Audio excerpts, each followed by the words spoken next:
Welcome to the Bandano Podcast, where we're calling a spade a spade. Great to be here with you guys today. Since Caitlin Clark stepped foot in the WNBA, one thing has been made clear.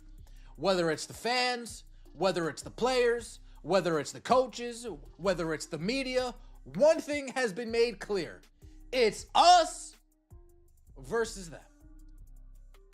It's us versus them. Maybe if these people were a little bit more welcoming, a little bit more open-armed, letting Caitlin Clark and her fans come into this league, some of these grudges wouldn't be held nearly as... Following that moment, a theory began circulating among fans and commentators that something deeper might be unfolding behind the scenes.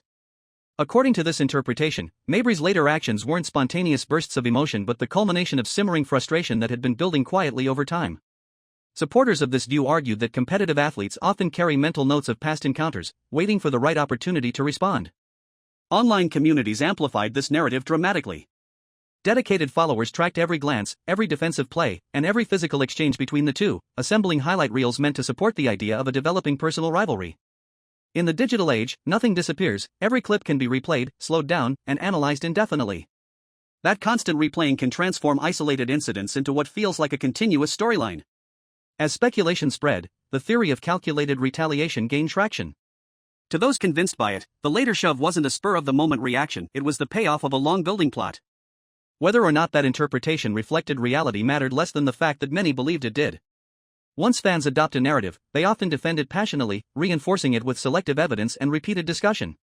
This perception intensified outrage when the incident finally occurred. Instead of seeing it as a single heated moment, critics viewed it as confirmation of their suspicions. The game itself became secondary to the storyline surrounding it, and the narrative of personal vendetta overshadowed the competition. In that sense, the controversy illustrates how modern sports discourse works. Games no longer exist only within arenas, they continue online, where every action can be reframed, debated, and magnified. What happens on the court may last seconds, but what happens afterward can last weeks. And when fans believe they're witnessing a story rather than a moment, their emotional investment grows exponentially. Caitlin Clark fans, we're almost like a bunch of elephants. Just never forget. Marina Mabry's trying to save face a little bit, talking about the cheap shot on Caitlin Clark. I don't buy it. Not for 1 second. Let's get right into the video. Please like the video, subscribe to the channel, and let me know your thoughts in the comment section below. We're going to take a quick trip down memory lane. The playoffs. Connecticut Sun versus the Indiana Fever. After the Marina Mabry trade. Let's take a look right here. When Marina Mabry finally addressed the controversy publicly, her words were meant to calm the storm, but instead they detonated another one. Speaking candidly on camera, she admitted it was too far, openly describing her own actions as shameful and excessive. In most situations, a statement like that would function as damage control, a moment of accountability designed to close the chapter and shift attention back to the sport itself. Yet this situation refused to follow the usual script. Rather than easing tensions, her confession ignited an even larger backlash, unleashing a tidal wave of online criticism that spread across social platforms, sports shows, and fan communities within minutes. The reaction revealed something far bigger than a single on-court incident.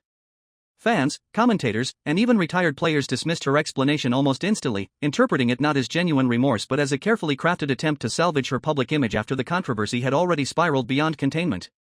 To them, the apology sounded less like reflection and more like strategy. That perception, fair or not, became the fuel that kept the outrage burning. What made the situation unique was how quickly it escalated from a routine sports altercation into a cultural flashpoint. In professional basketball, physical fouls happen every game, and most fade from memory within days. But this one didn't fade. Instead, it intensified, drawing in millions of viewers who might not even regularly follow the league. Analysts began dissecting not just the play itself but the body language, tone, and timing of Mabry's response. Every phrase she used was scrutinized, replayed, and debated as if it were testimony in a courtroom. At the center of this storm stood Caitlin Clark, whose involvement almost guarantees massive public reaction. Any moment connected to her name tends to explode online, generating headlines, reaction videos, and endless commentary threads. Her presence alone transforms routine matchups into headline events, and that dynamic amplified the fallout dramatically. What might have been dismissed as a heated sports moment instead became a lightning rod for discussion about sportsmanship, rivalry, respect, and media attention. In today's hyper-connected digital world, perception spreads faster than facts, and once the narrative gained momentum, it became impossible to slow down. Mabry's admission, intended as a resolution, instead confirmed to critics that something deeper was at play, something emotional, symbolic, and far more volatile than a simple foul. Ready to do something. So you know, from this day forward, Marina Mabry's been plotting to get back at Caitlin Clark. Oh yeah, folks, we don't forget. Been plotting to get back at Caitlin Clark. And then Marina Mabry had her opportunity and she seized it. Watch when Caitlin Clark is trying to create some space. It looked like she just got hit in the eye there. Ooh, and Marina Mabry, I missed that one, Idona. Oh, I missed that one too. You guys missed that one? Oh, you guys are just dumb? Can I say that? Yeah, you guys are just dumb. Watch when Caught squarely in the center of this digital storm, Marina Mabry suddenly found herself navigating one of the most uncomfortable positions an athlete can face, being judged not only for a split-second action but for the narrative that forms around it afterward. Attempting to explain the incident, she tried to frame her behavior as the product of competitive intensity rather than hostility. Yet for Clark's devoted fan base, that explanation failed to resonate. Those supporters are known for their remarkable dedication and memory. Once they perceive an injustice, they hold on to it with unwavering persistence, revisiting clips, quotes, and statistics long after others have moved on. In their eyes, Mabry's justification didn't clarify anything, it reinforced suspicion. Instead of calming the situation, her words reignited debate, prompting fans to re-examine not only the play itself but every prior interaction between the two athletes. The internet quickly transformed into a tribunal of public opinion. Old footage resurfaced. Past games were reanalyzed. Commentators compiled timelines attempting to trace the origins of tension. Each new post added another layer to the narrative, making it increasingly difficult for Mabry to distance herself from the controversy. In this environment, there is rarely such a thing as a clean slate. Once a storyline takes hold online, it tends to persist, evolving with every new piece of speculation. What made matters more complicated was the emotional investment of viewers. Many fans felt personally connected to the situation, as though defending Clark meant defending something larger than basketball. That intensity magnified every detail, from facial expressions to body positioning, turning ordinary game footage into evidence for debate. For Mabry, the challenge wasn't just explaining a moment, it was countering a perception that had already solidified. And in modern sports culture, perception often outweighs intent. Even if her explanation reflected her genuine perspective, it struggled to compete with a narrative that had already spread across millions of screens. The result was a controversy that refused to fade, sustained by the very platforms that thrive on conflict and discussion. A forearm in CC's back, Marina Mabry just put her to the spot. Now this looks even worse watching it back. This looks even more egregious, even more unnecessary just watching it back. There's Tina Charles ready to, and there comes Marina Mabry just beating her to the spot. Marina Mabry gets viciously booed the rest of this game. Marina Mabry now feels the need to speak about what just transpired here. Let's take a listen, shall we? Balance. Like, what do you think is perfect, like a perfect Like, balance I think, for it?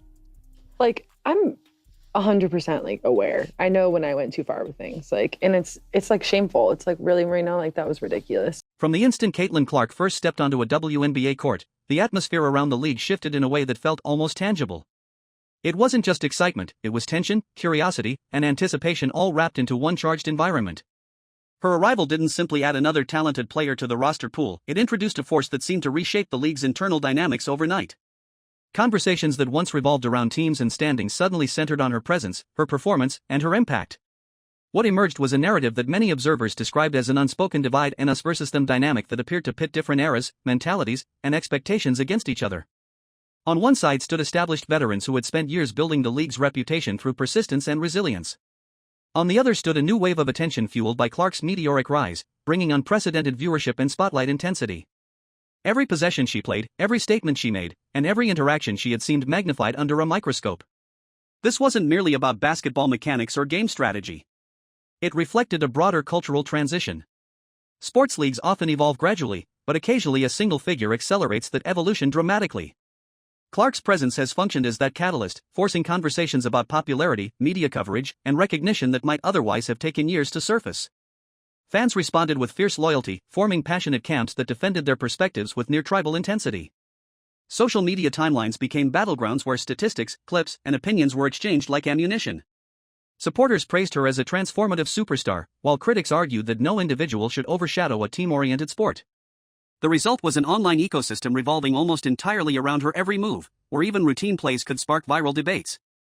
This heightened scrutiny created an environment unlike anything the league had experienced before. Ordinary moments now carried extraordinary weight, and minor incidents could escalate into headline controversies within hours. The tension wasn't always visible during games, but it lingered beneath the surface, shaping how fans interpreted every interaction. In that sense, Clark's arrival didn't just add excitement, it fundamentally changed the emotional temperature of the league itself. Oh, indeed. What are we doing? Spinning back fist, Marina Mabrey. Boom, hands up, perfectly clean by AB. Marina Mabrey tries to hit her with a spinning back fist. But enough with that. Marina Mabrey admits she went too far when she shoved Caitlin Clark. It's shameful. My emotions was losing. Yada yada yada yada yada. It's funny because so many defended that dirty play just because it was done to Caitlin. Yeah, all the old guard people. Again, us versus them. Whole time, Caitlin's only crime was cooking their team. She's only saying that because her name is a plague. Ultimately, the entire saga highlights the extraordinary intensity surrounding today's sports spotlight. What began as a physical exchange during competition evolved into a multi-layered narrative involving apologies, interpretations, fan theories, and media analysis. Each stage added new dimensions, turning a single incident into a prolonged spectacle. One reason the situation gained such momentum is the modern media environment itself. In earlier eras, controversies might have been discussed briefly on television and then faded. Now, they unfold across countless platforms simultaneously. Clips circulate instantly, commentary appears within minutes, and debates continue around the clock. This constant cycle keeps stories alive long after the final buzzer.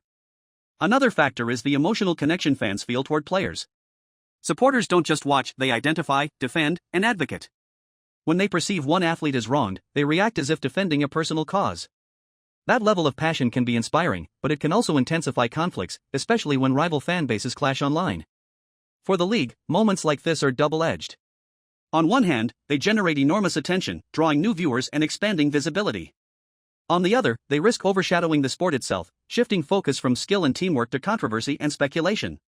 Balancing those forces is one of the modern challenges of professional athletics. In the end, the incident serves as a reminder that in today's sports culture, no moment exists in isolation. Every action can ripple outward, amplified by cameras, commentary, and community reaction. Whether remembered as a rivalry flashpoint or simply a heated chapter in competitive history, the episode has already secured its place in ongoing basketball conversation, and it shows no sign of being forgotten anytime soon.